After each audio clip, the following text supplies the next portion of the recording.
Hey guys, so today I got back to talk to you about the seriously subject. Yeah, we are not going to talk about my family like in the last video. If you got interested, click here or here, okay? No. Today, as I promised, I came to talk to you to talk about a program that we get in Brazil that allow foreigners to study for free in Brazil. But it's possible that someone that can't apply to that program also study in different conditions. So if you get interested about this subject, maybe I could record the second video. Oh, please subscribe here on this channel, press the little bell, and you get notifications every time I post a new video. So let's talk about who could apply to that program, okay? To be honest, maybe I will struggle a bit because I kind of deal with some words that I never saw before in English, so I'm working hard to help you to understand more. And I will let the link in the box of information, of the websites where I took the information, so you could check. But of course, that's going to be in Portuguese, okay? So let's start.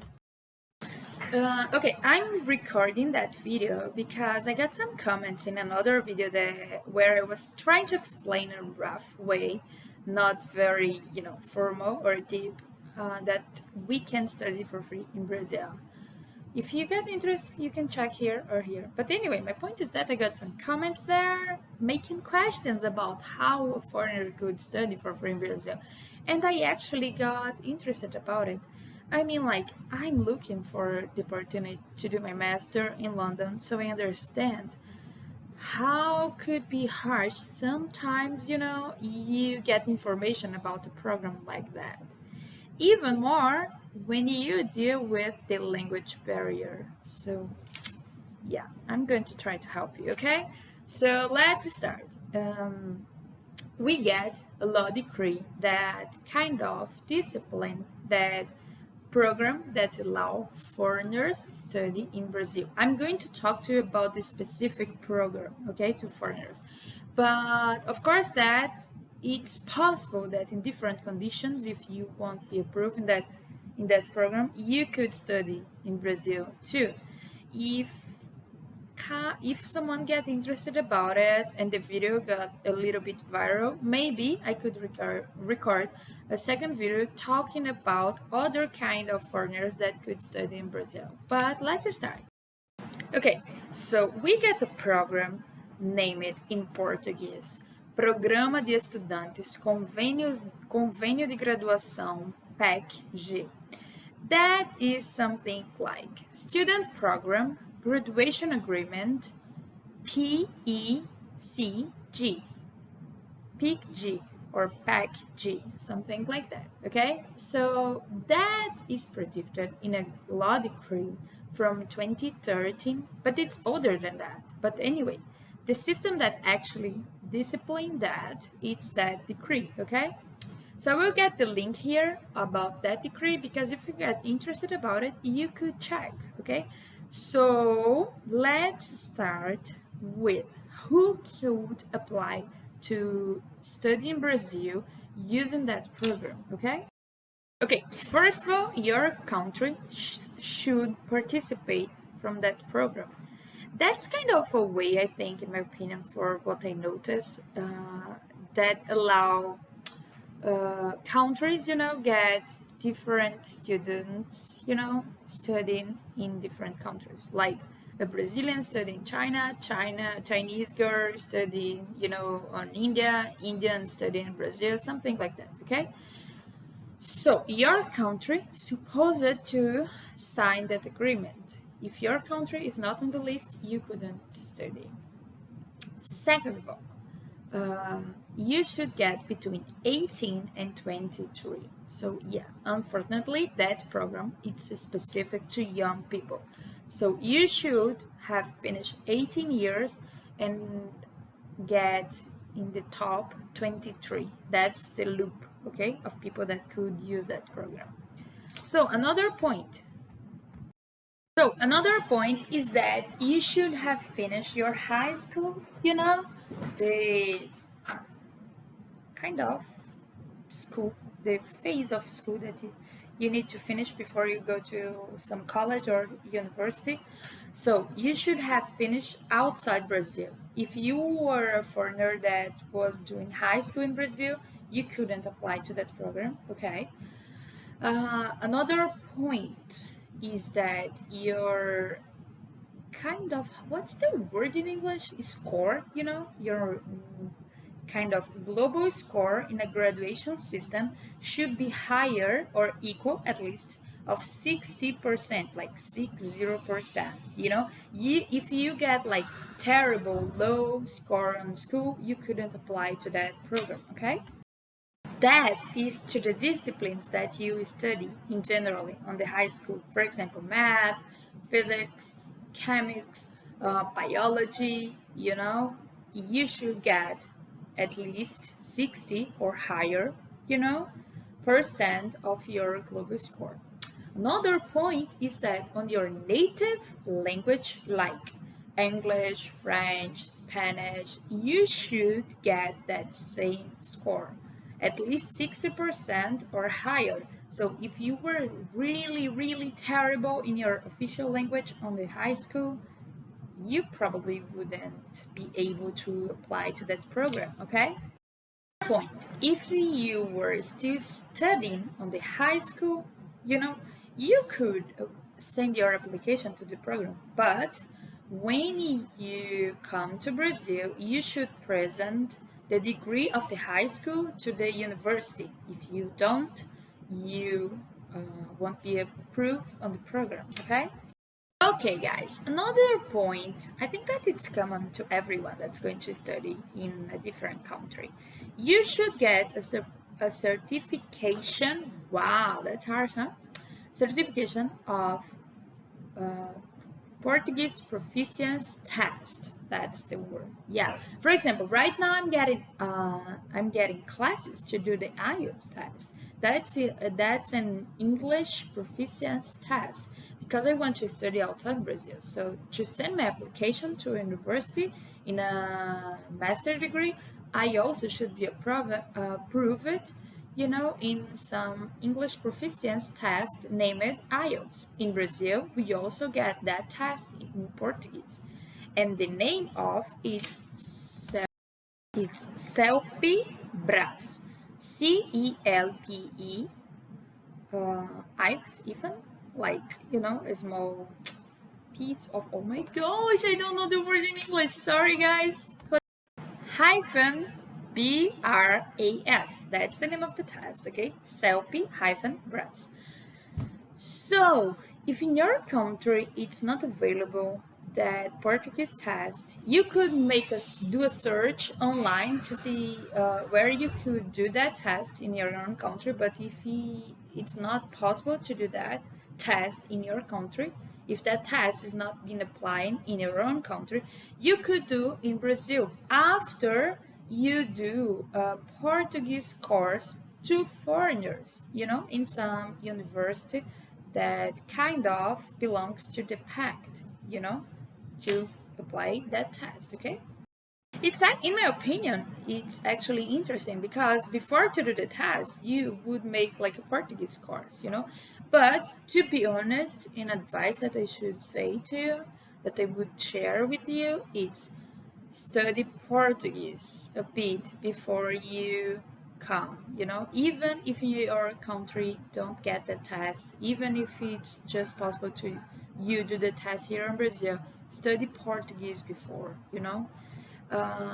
a good way to practice Portuguese is talking to native, or also you could look some platforms to get online classes. I think that on YouTube it's possible actually learn a lot, Duolingo, it's a language app that I'm using to learn a bit of Gaelic,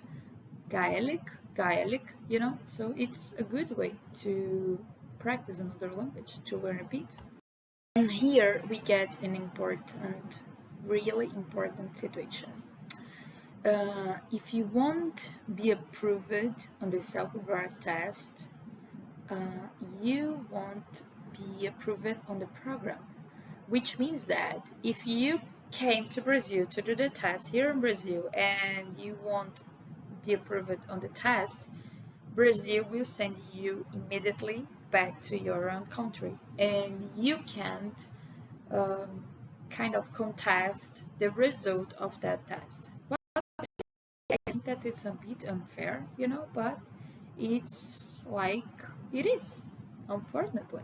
It's different actually from other, foreigner programs, student programs, because, for example, uh, before I send my application to do my master, I should do the IELTS test.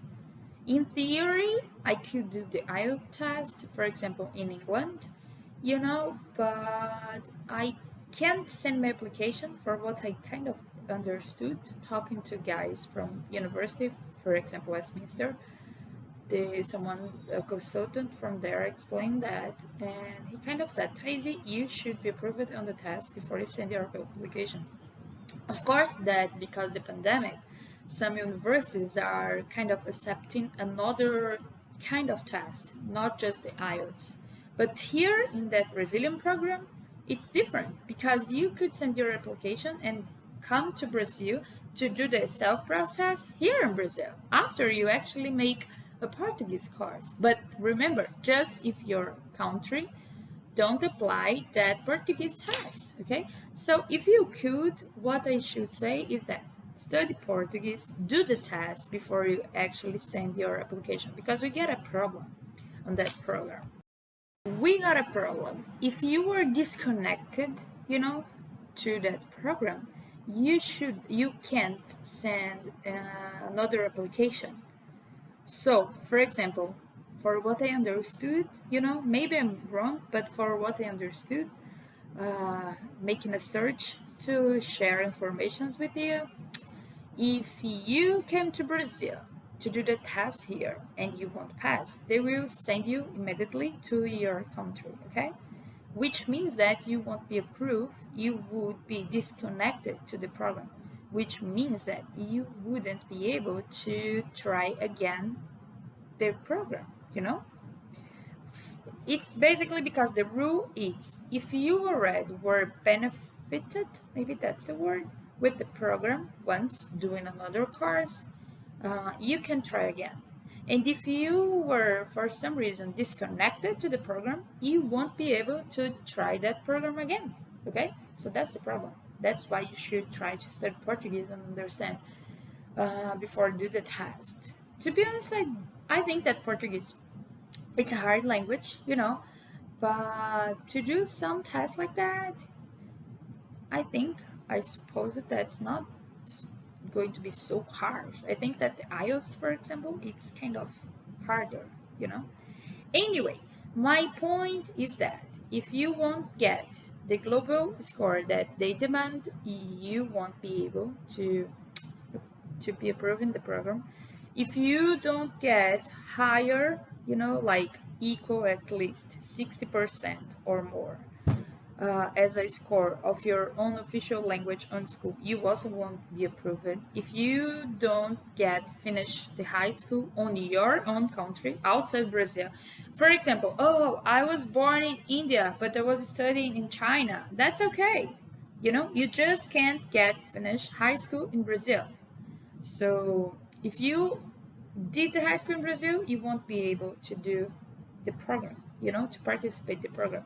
And if you were like studying, but you will like finish it on the same year, for example, or close of you study university, you also could participate to the program, but you should present on the university when you come to Brazil the certificate of your high school, or you won't be able to participate, and they will send you immediately, to your own country. But we get more rules. You can't be Brazilian, for example.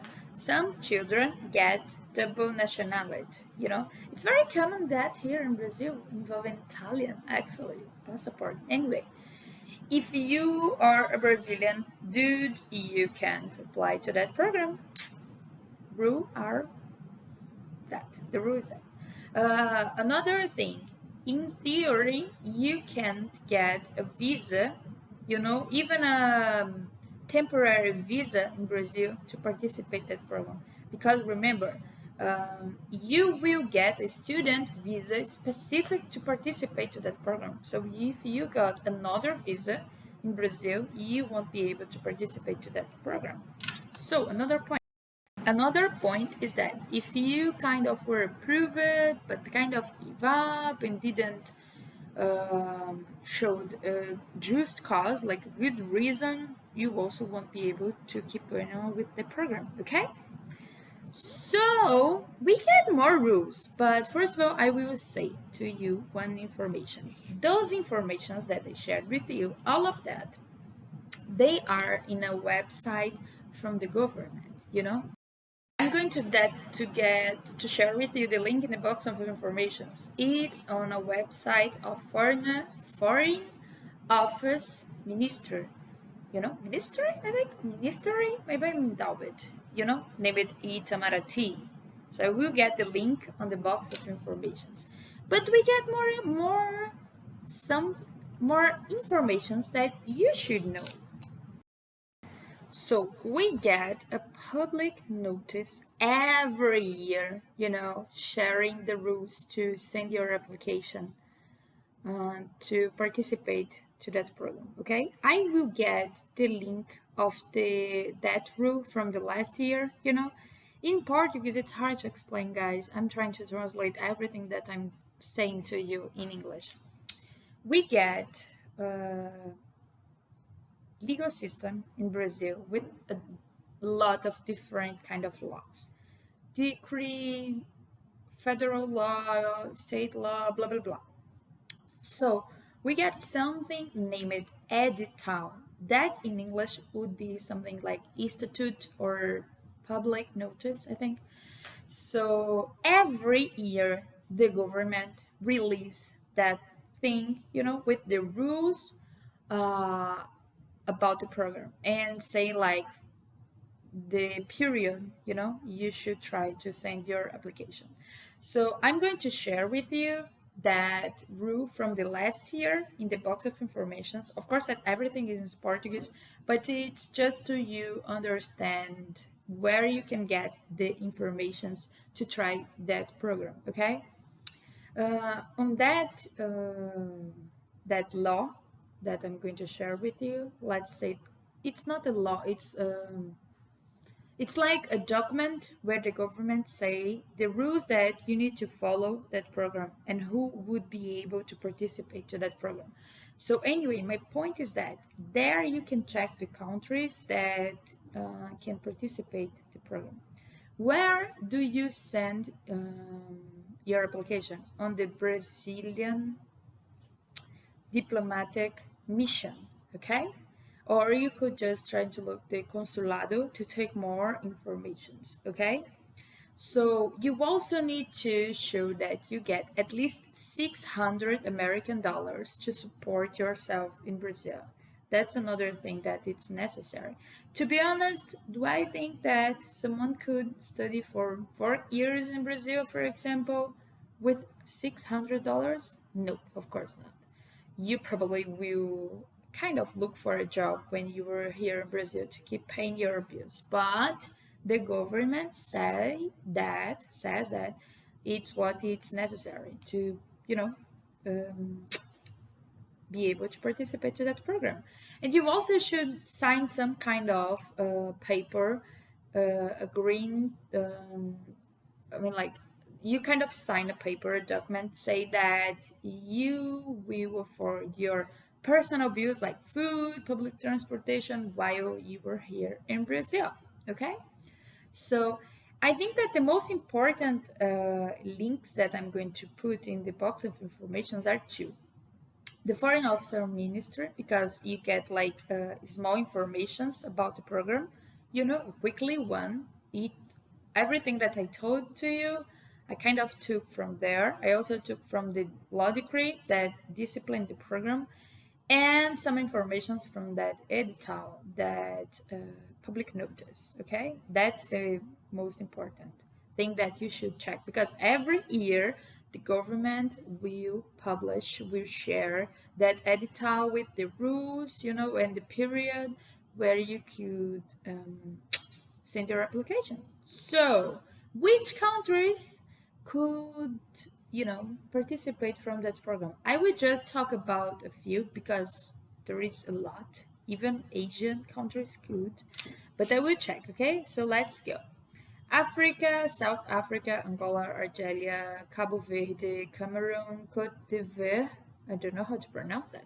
Guinea-Bissau, Morocco, Mozambique, Namibia, Nigeria, Kenya, Congo Republic, Congo Democratic Republic, São Tomé and Prince, Senegal, Tanzania, Togo, Zambia, Tunisia, Egypt, I don't know if I read that, Ethiopia, in America Latin, some countries like Guatemala, Ecuador, El Salvador, Cuba, Costa Rica, Honduras, Jamaica, Mexico, yeah, that's interesting, Nicaragua, Panama, Paraguay, Peru, Dominican Republic, Suriname, Trinidad and Tobago, Venezuela, Uruguay. Venezuela, it's harsh because they're dealing with a harsh, terrible moment there right now. We get actually some refugees that came to Brazil from there. Wow.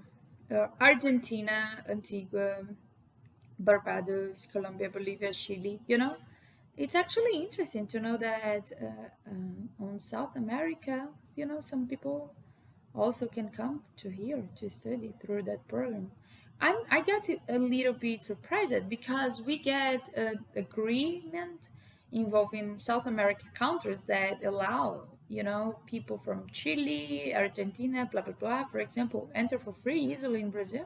So in theory, I think that it would be easier to them study here without use that program. But anyway, okay, Europe countries: Armenia, Hungary, Poland, Turkey. Turkey, that's interesting. North Macedon, I think that's how I should pronounce. Okay, on Asia and Ocean, which countries could come to study here? China, India, yeah. Iran, Iran, Lebanon, Pakistan, Syria. They also are dealing with a hard period there right now. Thailand and Timor-Leste, like Lest Timor, I think. So basically those are the countries. So if you check that link that I will share with you guys, you can see all the countries that allow foreigners come to study in Brazil for free through that program. But remember about the rules because those are important, okay? Yeah, you get like a lot of informations to check. I think that it's harsh to study in another country because you will deal with a different language, but that can open a lot of opportunities on your life. That's actually why I got so interested about doing my master outside Brazil. And I'm also dealing with the difficult, to get informations, and I speak English, but sometimes I don't understand few words. For example, today I got to translate to you all those informations that I was taking in Portuguese, and some words they were new to me, to be honest, and on others I was just forgetting. But I know that that's very informative and maybe could help someone. It's hard to get information about studying another country when you never deal with that before. And you also could look for scholarships, inside and outside Brazil, like in your own country. For example, an interesting one that I discovered to post-graduation, it's one named Chevening, that allow people to study for free in Europe. That's a way to try. It's harsh, it's not easy. And that scholarship, for example, demands that the student assign a paper, agreeing about go back to their country when they finish it, the course, but still worth the opportunity. It's blowing your mind. Get living for a while in another culture, you know understand more people, speak another language. It's amazing. I mean, like, can you imagine how amazing it is? You talk to someone that speak another language that came from a different background of you, different culture, different politic views. That's really good, you know. So anyway, I hope that I kind of helped people with that video from today. Okay, it was a bit different from the kind of videos that I usually post here on my channel, but I'm a lawyer and my highest commitment in my work is help people to understand more about their rights, and I know that it's not easy to get that kind of information in another language when you want to try to change your life and get a different opportunity. Remember, no one can define your life, just you. So if you want to move out, if you want to get a different life, try to get information, try to study. Education, it's the way of get a different life. It doesn't matter if it's going to be in our own country or in another one. Okay, so I see you guys on the next video, and don't forget to subscribe here in the channel. Okay, so if you kind of like that kind of videos, I can record more. See ya! Oh, and I'm going to share with you my TikTok in the box of informations. I record almost every day, I think, small videos with 1 minute about my life, about Portuguese sometimes, about Brazilian culture, about my experience, when I was in London, when I was in Edinburgh. So you got my point. See you in the next videos. Bye! And good luck on your study.